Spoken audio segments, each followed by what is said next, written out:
Conditional sentences की आज की इस प्रैक्टिस एक्सरसाइज में आप सभी का स्वागत है।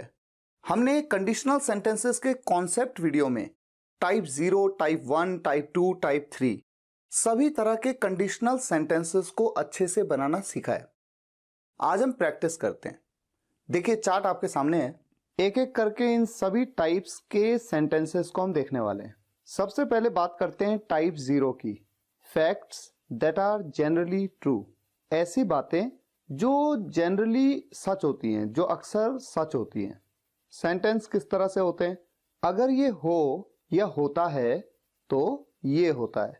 ऐसे सेंटेंसेस में इफ का यूज किया जाता है या व्हेन का यूज किया जाता है। और उसके बाद प्रेजेंट सिंपल। प्रेजेंट सिंपल का मतलब है या तो वो एक सिंपल सेंटेंस होगा जो कि प्रेजेंट में होगा, या फिर एक टेंस का सेंटेंस होगा जो कि प्रेजेंट टेंस में होगा। और उसके बाद जो दूसरा क्लॉज है तो ये होता है, ये वाला जो पार्ट है ये भी प्रेजेंट सिंपल में ही होगा। एग्जाम्पल देख लेते हैं। अगर आप आग को छूते हैं तो आप जल जाते हैं। अगर आप आग को छूते हैं तो आप जल जाते हैं। तो आप देख रहे हैं ना, अगर के साथ जो बात कही गई, अगर ऐसा होता है तो ये हो जाता है।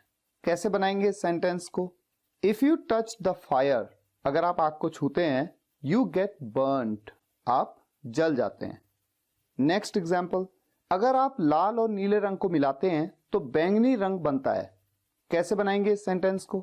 आप चाहे तो वीडियो को पॉज कर लीजिए, पहले सोचिए, खुद बनाने की कोशिश करिए, फिर आगे बढ़िए। अगर आप लाल और नीले रंग को मिलाते हैं यानी मिक्स करते हैं, if you mix red and blue, तो बैंगनी रंग बनता है, इट बिकम्स पर्पल। यहां पर ध्यान रहे, तो के लिए हम देन का यूज कर सकते हैं, लेकिन जनरली एडवांस इंग्लिश में नहीं किया जाता है, इसलिए मैं यहां पर नहीं कर रहा हूं। अगर पौधों को पर्याप्त पानी न मिले तो वो मर जाते हैं। इस सेंटेंस में भी अगर ये हो तो ये हो जाता है। अगर पौधों को पानी न मिले तो वो मर जाते हैं। If the plants don't get enough water they die.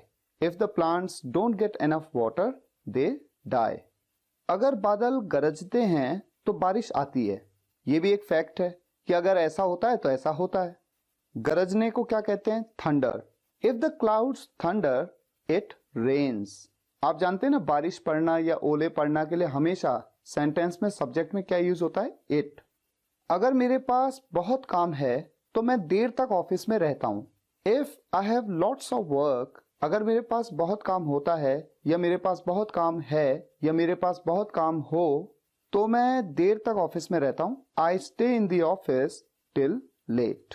तो आपने जितने भी सेंटेंस देखे ये टाइप 0 के सेंटेंस है। इन सेंटेंसेस में अगर ये होता है तो ये हो जाता है, अगर ये होता है तो ये हो जाता है, इस तरह से बताया जाता है।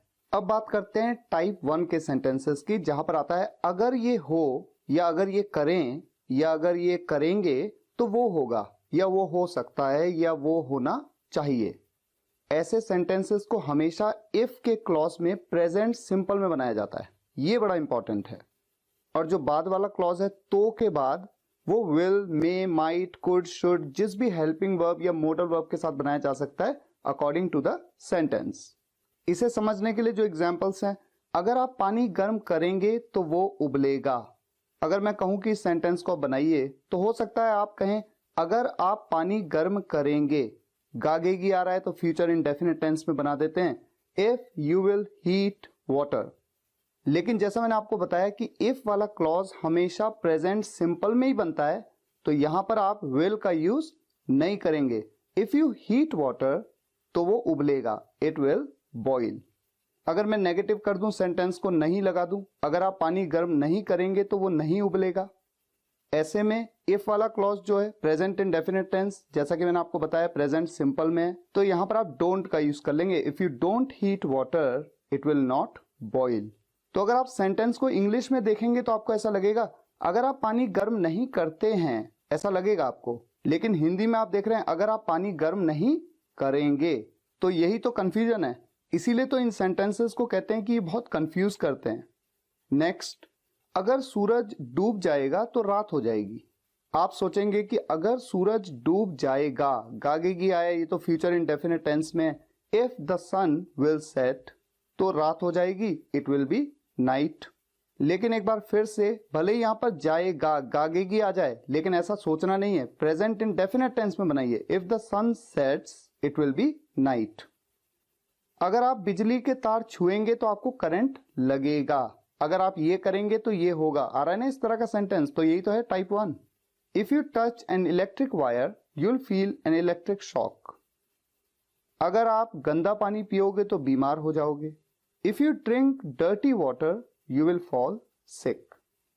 अगर एम्बुलेंस समय पर पहुंच जाए तो मरीज को बचाया जा सकता है। अब यहां पर आगे जा सकता है, ऐसा काम किया जा सकता है। तो अगर ये हो तो ये हो सकता है। If the ambulance reaches on time the patient could be saved.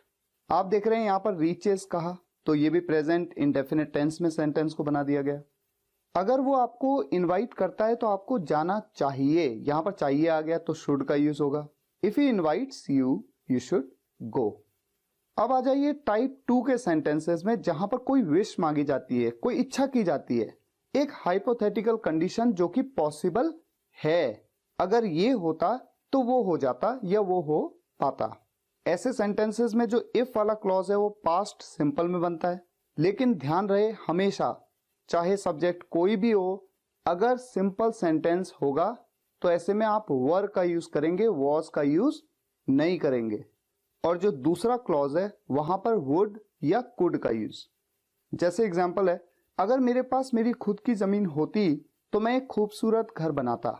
ये एक इच्छा है, एक विश है, और ऐसा हो भी सकता है, ये पॉसिबल भी है। क्योंकि अगर बाई चांस मेरी अभी लॉटरी लग जाए और मेरे पास बहुत पैसा आ जाए और मैं जमीन खरीद लूं तो मैं एक खूबसूरत घर बना सकता हूं। तो ये जो कंडीशन है ये भले ही हाइपोथेटिकल है, मैं सोच रहा हूं ऐसा, लेकिन पॉसिबल तो है, संभव तो है। तो ऐसे सेंटेंसेस होते हैं। अगर मेरे पास मेरी खुद की जमीन होती, अगर मेरे पास होती, if I had my own land I would make a beautiful house. अगर मेरे पास पैसा होता तो मैं जापान घूमता। If I had money I would visit Japan. अगर वो बीमार होती तो वो मीटिंग में शामिल नहीं हो पाती। अगर वो बीमार होती, यहां पर उसकी स्टेट के बारे में बताया, उसकी अवस्था के बारे में बताया, तो मुझे या तो वॉज का यूज करना है या वर का। मैंने आपको बताया कि वॉज का यूज कभी नहीं करते, हमेशा वर का यूज करते हैं, चाहे सब्जेक्ट कोई भी हो। तो यहां पर किसी लड़की की बात हो रही है, शी का यूज करेंगे। इफ शी वर इल तो वो मीटिंग में शामिल नहीं हो पाती, she could not attend the meeting. अगर आपकी जगह मैं होता तो मैं किसी वकील के पास जाता। अगर आपकी जगह मैं होता, यानी मेरी अवस्था के बारे में बात हो रही है, if I were at your place I would go to some lawyer. यहां पर भी आप देख रहे हैं आई के साथ तो हमेशा वॉज का यूज होता है, लेकिन मैंने आपको क्या बताया, हमेशा वर का ही यूज होता है इस तरह के सेंटेंसेस में। अगर मैं करोड़पति होता तो मैं गरीबों की मदद कर पाता। यहां पर आ गया पाता, तो ऐसे में कुड का यूज होगा। If I were a millionaire I could help the poor. अब आ जाते हैं टाइप 3 के सेंटेंसेस में, जहां पर हाइपोथेटिकल कंडीशन होती है लेकिन इम्पॉसिबल होती है, क्योंकि बीते हुए कल में किसी बात के बारे में हाइपोथेटिकली सोचा जाता है। अगर ये होता या हुआ होता तो वो हो चुका होता या हो पाता या हो सकता था, पर हम ये जानते हैं कि ऐसा हो नहीं सकता क्योंकि ये तो बीते कल की बात है, इम्पॉसिबल है होना। ऐसे सेंटेंसेस में इफ के क्लॉज को हमेशा पास्ट परफेक्ट में बनाया जाता है, यानी हैड के साथ वर्ब की थर्ड फॉर्म, और जो दूसरा क्लॉज है वहां पर वुड हैव या फिर कुड हैव का यूज। एग्जाम्पल, अगर वे उस दिन 10 मिनट और इंतजार करते तो अनिल कपूर से मिल चुके होते। अब देखिए ये तो हो नहीं सकता क्योंकि वो वक्त तो बीत चुका है, वो दिन तो निकल चुका है, तो एक हाइपोथेटिकल कंडीशन है जो कि इम्पॉसिबल है। अगर ये हो गया होता तो ये हो चुका होता। कैसे बनाएंगे सेंटेंस को? If they had waited 10 minutes more that day they would have met Anil Kapoor. यहां पर आप देख रहे हैं इफ वाले क्लॉज में हैड के साथ वर्ब की थर्ड फॉर्म आ रही है, वेट की थर्ड फॉर्म वेटेड, और जो दूसरा क्लॉज है they would have met Anil Kapoor, यहां पर वुड हैव का यूज हो रहा है, और वुड हैव के बाद तो वर्ब की थर्ड फॉर्म ही आएगी, जो भी उस क्लॉज की वर्ब होगी। यहां पर दूसरे क्लॉज की वर्ब क्या है? मिलना। मिलने को मीट कहते हैं, उसकी थर्ड फॉर्म मेट। अगर 1-2 दिन बारिश और हुई होती तो मसूरी में बर्फ पड़ चुकी होती। If it had rained more for a day और two it would have snowed in Mussoorie. If it had rained, rain के साथ तो आप इट का ही यूज करते हैं एज अ सब्जेक्ट, और यहाँ पर हैड के साथ वर्ब की थर्ड फॉर्म रेन्ड का यूज किया जा रहा है। रेन क्या होती है? बारिश होना। ये भी एक वर्ब है, इसकी सेकंड फॉर्म भी रेन्ड होती है और थर्ड फॉर्म भी रेन्ड होती है। और दूसरे क्लॉज में वुड हैव का यूज और उसके बाद वर्ब की थर्ड फॉर्म बर्फ पड़ना, इसे स्नो कहते हैं, ये भी एक वर्ब है, इसकी थर्ड फॉर्म स्नोड। अगर तुमने समय पे मेरे पैसे लौटा दिए होते तो मैं उसका उधार उतार चुका होता। इस सेंटेंस को जरा सोचिए किस तरह से बनाएंगे। थोड़ा डिफिकल्ट तो लगेंगे लेकिन प्रैक्टिस तो करनी पड़ेगी। यहाँ पर पहला क्लॉज क्या है? अगर तुमने समय पे मेरे पैसे लौटा दिए होते, यानी तुमने रिटर्न कर दिए होते। तो यहाँ पर वर्ब क्या है? रिटर्न। रिटर्न की थर्ड फॉर्म का यूज होगा हैड के साथ में। If you had return my money on time, तो मैं उसका उधार उतार चुका होता, यानी कि मैं उसका जो डेट है, उधार है, वो पे ऑफ कर चुका होता। पे ऑफ ये भी तो एक वर्ब है, इसकी थर्ड फॉर्म पेड ऑफ का यूज होगा। I would have paid off his debt. अगर उस दिन आपकी जगह मैं होता तो मैं ये काम कर चुका होता। उस दिन, वो दिन तो बीत गया, अब ऐसा हो नहीं सकता, लेकिन हाँ एक हाइपोथेटिकल कंडीशन में रख रहा हूं जो कि इम्पॉसिबल है। If I had been at your place that day, यहां पर आप देख रहे हैं हैड बीन का यूज हो गया, जबकि पहले मैंने क्या बताया था एक सेंटेंस आपको? अगर आपकी जगह मैं होता, इसके लिए मैंने कहा था if I were at your place. तो जो टाइप 2 के सेंटेंसेस होते हैं वहां पर तो वर्क का यूज होता है, लेकिन ये टाइप 3 का सेंटेंस है, इसलिए हैड बीन का यूज हो रहा है। If I had been at your place that day I would have done this work. अगर मुझे हाथ में चोट नहीं लगी होती तो मैं कंपटीशन में भाग ले सकता था। यहां पर आ गया सकता था, इसके लिए हम कुड हैव का यूज करेंगे। और जो पहला क्लॉज है, अगर मुझे हाथ में चोट नहीं लगी होती, यानी कि मेरी हैंड इंजरी नहीं हुई होती या हैंड इंजरी से मैं सफर नहीं किया होता, if I had not suffered a hand injury, तो मैं कंपटीशन में भाग ले सकता था। I could have participated in the competition.